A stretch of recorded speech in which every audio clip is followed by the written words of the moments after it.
The camera wasn't hidden well enough. Not perfectly, at least.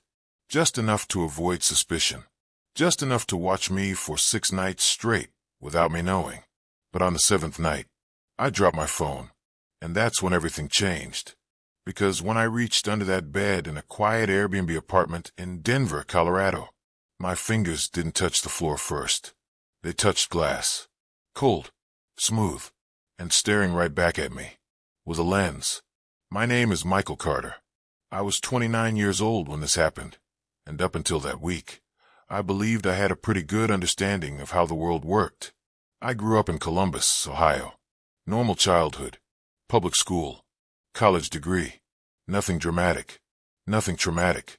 After college, I got a steady job working in IT support for a healthcare company.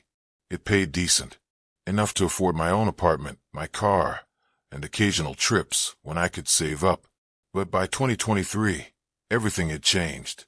Remote work became permanent. My company stopped requiring office attendance entirely. And suddenly, for the first time in my life, I wasn't tied to one place anymore. I could work from anywhere. At first, I stayed in Columbus. It was comfortable, familiar. But after a few months, something started to feel off. Every day looked the same. Wake up, coffee, laptop, emails, meetings, sleep, repeat. I realized I was living the exact same day over and over again. So one night, I made a decision. I was going to leave. Not permanently, just long enough to feel alive again. Denver felt like the perfect place to start.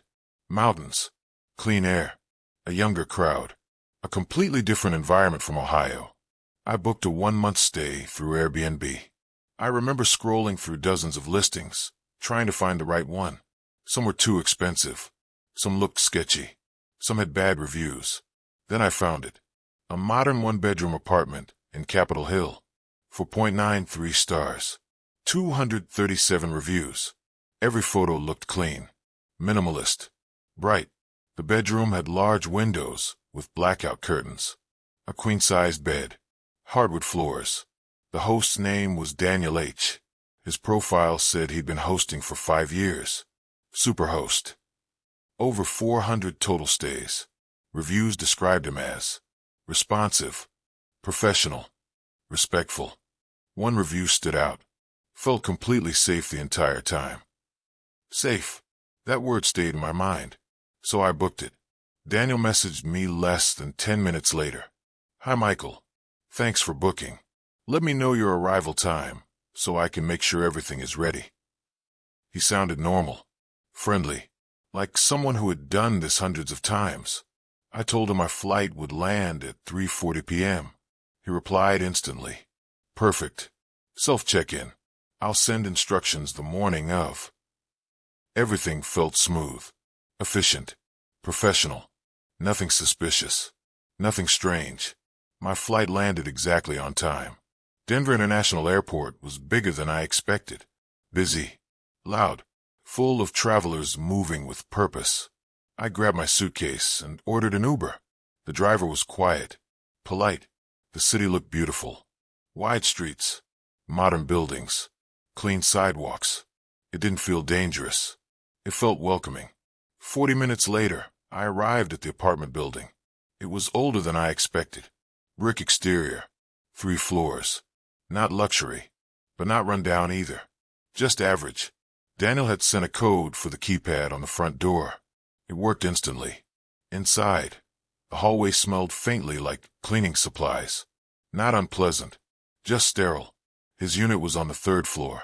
Apartment 3B. My heart was beating faster than normal, but it wasn't fear. It was excitement. I unlocked the door and stepped inside. The apartment looked exactly like the photos. Maybe even better. Clean white walls. Gray couch. Small kitchen with stainless steel appliances. And the bedroom. It felt comfortable immediately. Safe. I dropped my suitcase near the bed. Walked around slowly. Nothing seemed out of place. No weird smells. No strange noises. Just silence. Peaceful silence. I remember smiling, thinking I had made the right decision. Daniel sent one more message. Hope everything looks good. Let me know if you need anything at all. I replied, Everything looks perfect. Thanks. He reacted with a thumbs-up emoji. That was the last normal interaction I would have with him. The first 2 days were great. I explored downtown, worked from coffee shops, went hiking. For the first time in years, I felt free, independent, alive. The apartment became my routine. Wake up, shower, coffee, work at the small kitchen table, sleep. Nothing unusual happened. Nothing strange. Until night 3. It started with something small. Something easy to dismiss. Something I almost ignored completely. I woke up at 2:17 a.m. Exactly. I didn't know why. There was no sound. No movement. No obvious reason. My eyes just opened. Wide awake. I stared at the ceiling. My heart was beating faster than it should have been. I told myself it was nothing. Just unfamiliar surroundings. New place. New sounds. New environment. Eventually, I fell back asleep. But the next night, it happened again. 2:17 a.m. Exactly. Wide awake. Same feeling. That strange awareness. Like my body knew something my mind didn't. I sat up in bed. Listened. Nothing. The apartment was silent. Still. Normal. I checked my phone. No notifications. No messages. Nothing. I forced myself to relax. Eventually, sleep came. But something had changed. I just didn't know it yet. I told myself it was just jet lag. Even though Denver was only 2 time zones away from Ohio, my sleep schedule had been inconsistent since arriving. Late night walks. New routines. New surroundings. It made sense that my body would need time to adjust. At least, that's what I wanted to believe. But by the 5th night, I couldn't ignore it anymore. 2:17 a.m. Exactly. Not 2:16. Not 2:18. 2:17. Every single night. My eyes would open instantly, like someone had shaken me awake. My heart would already be racing. Not slowly increasing. Already racing. Like my body had skipped the fear and gone straight into survival mode. And every time, the same thought crossed my mind. Why am I awake right now? The apartment never made noise. No creaking floors. No loud pipes. No footsteps from neighbors. Nothing that could explain it. Just silence. Heavy silence. The kind that makes you aware of your own breathing. Your own heartbeat. I started sleeping with the TV on after that. Low volume. Just enough to create background noise. Just enough to remind myself I wasn't alone in complete silence. It helped. A little. But not enough. Because even with the TV on, my eyes still opened at exactly 2:17. During the day, everything felt normal. Almost too normal. Sunlight filled the apartment. Cars passed outside. People walked dogs on the sidewalk. Life continued as usual. But at night something changed. The apartment felt different. Darker. Heavier. Like it was holding its breath. Waiting. On the 6th day, I decided to work from the apartment instead of going to a coffee shop. I made coffee. Sat at the kitchen table. Opened my laptop. Answered emails. Attended meetings. Everything was routine. Until I noticed something strange. My bedroom door was slightly open. Just a few inches. I was certain I had closed it earlier. I always closed it. It was a habit. I liked separating my workspace from my sleeping space. I stared at the door for a moment, trying to remember if I had left it open. Maybe I had. Maybe I just forgot. It wasn't impossible. I stood up slowly and walked toward it. Pushed it open. The bedroom looked normal. Bed made. Suitcase in the corner. Nothing out of place. Still, something didn't feel right. I couldn't explain it, but I could feel it. That same strange awareness. Like something had changed. Even if I couldn't see it. That night, I double-checked everything before sleeping. Front door locked. Windows closed. Closet empty. Bathroom empty. No one inside. No reason to be afraid. I turned off the lights. Laid down. Closed my eyes. And waited. I don't know how long it took. Minutes. Maybe hours. But eventually, it happened again. My eyes opened. Automatically. I turned my head slowly toward the nightstand. The digital clock glowed red in the darkness. 2:17 a.m. Exactly. My mouth felt dry. My chest tight. I didn't move. I just listened, and that's when I heard it. A soft sound, so quiet I almost missed it. A faint click, like plastic shifting against plastic. I held my breath, listened harder. Nothing. Silence again. Complete silence. I told myself it was the apartment settling. Old buildings make noises. It was normal. It had to be normal. Eventually, I forced myself to sleep again. But deep down, I knew something was wrong.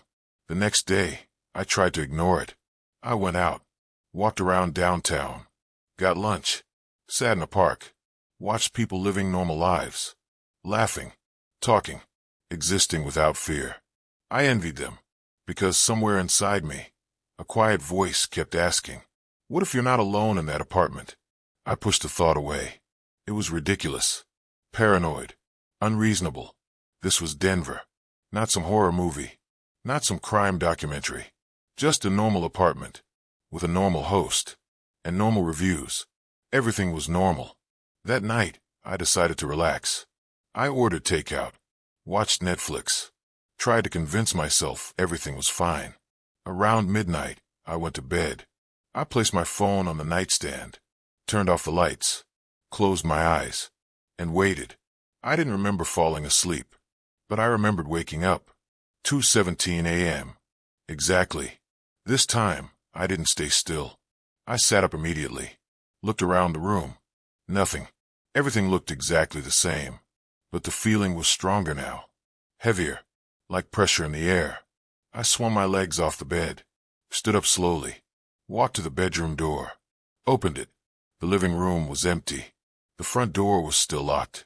No signs of anyone, no signs of movement. Still, my heart wouldn't slow down. I walked back into the bedroom, sat on the edge of the bed, and waited. For what? I didn't know. Minutes passed. Nothing happened. Eventually, exhaustion pulled me back into sleep. The next morning, everything looked normal again. Sunlight, silence, safety, or at least, the illusion of safety. I told myself I needed to stop overthinking. I needed to relax. This was supposed to be a fresh start, a new chapter, not a source of anxiety. I spent the day working again, answering emails, attending meetings, pretending everything was fine.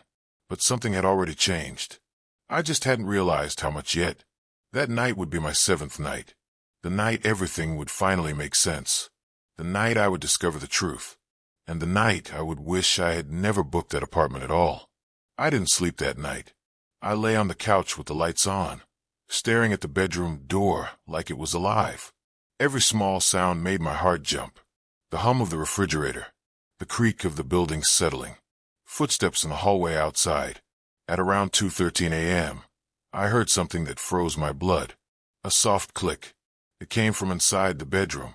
I held my breath. Click. Not loud, not obvious, but unmistakable. Like plastic shifting, like something adjusting. I grabbed my phone and turned on the flashlight. My hands were shaking so badly the beam bounced across the walls. Slowly, I walked toward the bedroom. Each step felt heavier than the last. My mind screamed at me to stop, to go back, to leave. But I needed to know. I reached the doorway and pushed it open. The room looked exactly the same. Bed, lamp, curtains. Nothing moved. Nothing changed. But something felt wrong. I stepped inside. The air felt colder. I walked toward the nightstand where the alarm clock had been. The police had taken a camera. The clock was gone. But something caught my eye. The outlet behind the nightstand. There was a tiny scratch on the plastic. Fresh, like someone had touched it recently. I crouched down and stared at it. That's when I noticed something I hadn't seen before. A second outlet, behind the nightstand, partially hidden by the wall trim, and plugged into it, was a small black USB power adapter. My stomach dropped. I didn't remember seeing that earlier. I leaned closer. It looked normal. But after what I'd found, nothing felt normal anymore. I reached out slowly. My fingers hovered over it. I hesitated. Then I pulled it out. It was warm, recently used. My heart started pounding again. I turned it over and saw it. A tiny pinhole on the side. Another camera. My chest tightened so hard I couldn't breathe. There were two. 2 cameras. One they found, one they missed, which meant whoever put them there knew what they were doing, and they expected the first one to be found, but not the second. I stumbled backward, nearly tripping over the bed. I grabbed my phone and called Officer Ramirez immediately. She answered on the 3rd ring. "Hello, there's another one," I whispered. "Silence." "What?" she said. "Another camera. They missed it." Her voice sharpened instantly. "Don't touch anything else. Leave the apartment now." "I already touched it." "That's okay. Just leave now. We're sending someone." I didn't argue. I grabbed my keys and walked out into the hallway. I didn't even lock the door. I stood there for 10 minutes, shaking, until another patrol car arrived. 2 officers came upstairs. One went inside. The other stayed with me. "Where did you find it?" he asked. "Behind the nightstand. In the outlet." He nodded grimly. He didn't look surprised. That scared me more than anything. 20 minutes later, Officer Ramirez arrived too. She walked straight inside. When she came back out, her expression had changed. It wasn't calm anymore. It wasn't routine anymore. It was serious. "Mr. Carter," she said, "we need you to come with us." My stomach dropped. "Why?" "There's something you need to see." They drove me to the police station. The ride was silent. I kept replaying everything in my head. The camera, the warm adapter, the clicking sound. Someone had been watching. Recently. Not weeks ago. Not months ago. Recently. At the station, they led me into a small room. Not an interrogation room. Just a plain office. Officer Ramirez sat across from me. She placed a laptop on the desk. She opened it. "This," she said quietly, "was connected to the second device." She turned the screen toward me. At first, I didn't understand what I was looking at. Then my blood ran cold. It was my bedroom. Live. My empty bedroom. Right now. The angle was different from the first camera. Lower. Closer. More intimate. My throat tightened. "It's still transmitting?" I asked. She nodded. "Yes." My brain struggled to process that. If it was transmitting, that meant someone was receiving it. Right now. Watching. Officer Ramirez clicked something. A window opened. A log. Dates. Times. Access records. My heart started racing faster. The most recent access time was just hours ago. 2:12 a.m. The exact time I heard the click.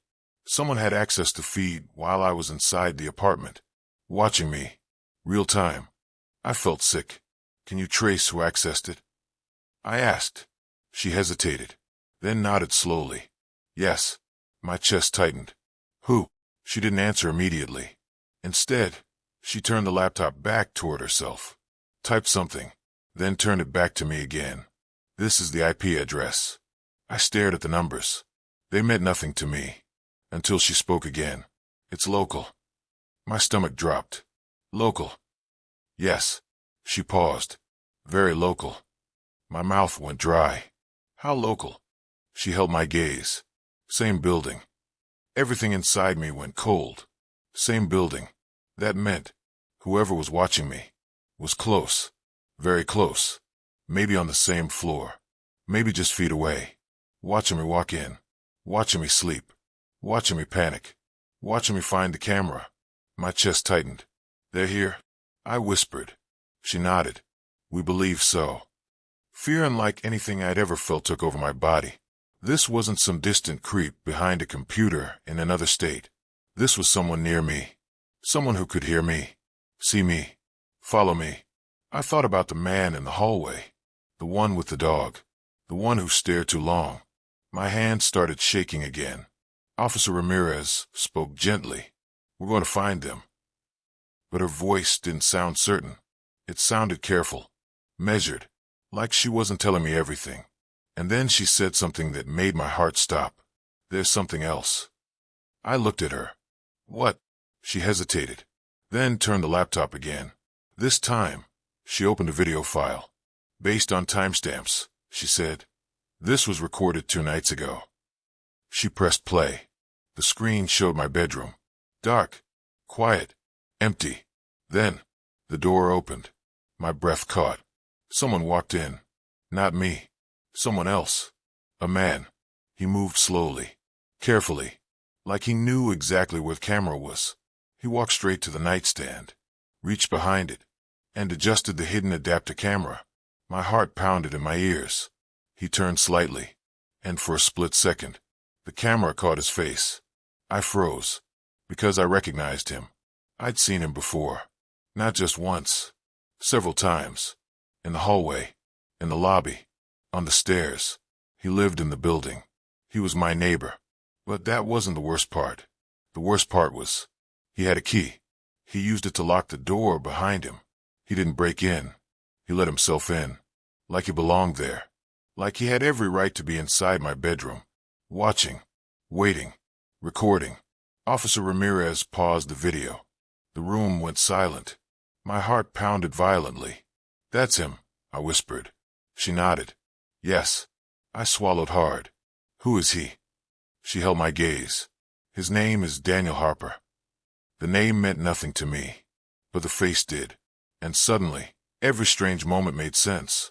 The staring, the silence, the way he watched me like he knew me. Because he did. Better than I ever realized. And that was only the beginning of the truth.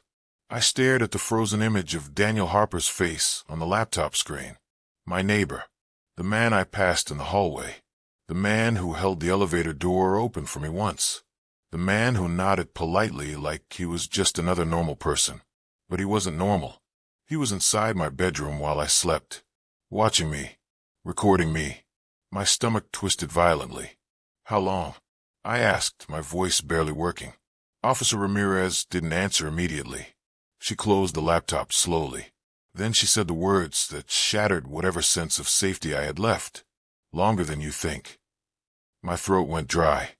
"We pulled older access logs," she continued. This wasn't his first time. I leaned forward. "How many times?" She hesitated, then said, "Dozens." Dozens. The word echoed in my head like a gunshot. Dozens of nights. Dozens of private moments. Dozens of times he stood in my room while I had no idea. I felt violated in a way I couldn't even explain. Like my own memories didn't belong to me anymore. "Why me?" I whispered. She shook her head slightly. "We're still investigating." But deep down, I already knew the truth. It wasn't random. It never is. Predators choose their victims carefully. They watch. They wait. They learn your habits. They study you. And then they move. Officer Ramirez leaned forward. "We're arresting him tonight." My heart skipped. "Tonight?" "Yes. We don't want to risk him destroying evidence." Fear and relief mixed inside me. Part of me wanted it to be over. Part of me was terrified of what would happen next. I didn't go back to the apartment. I couldn't. I checked into a hotel across town. I barely slept. Every noise made me jump. Every shadow made my heart race. I kept thinking about all the moments I'd been watched without knowing. Changing clothes. Sleeping. Living.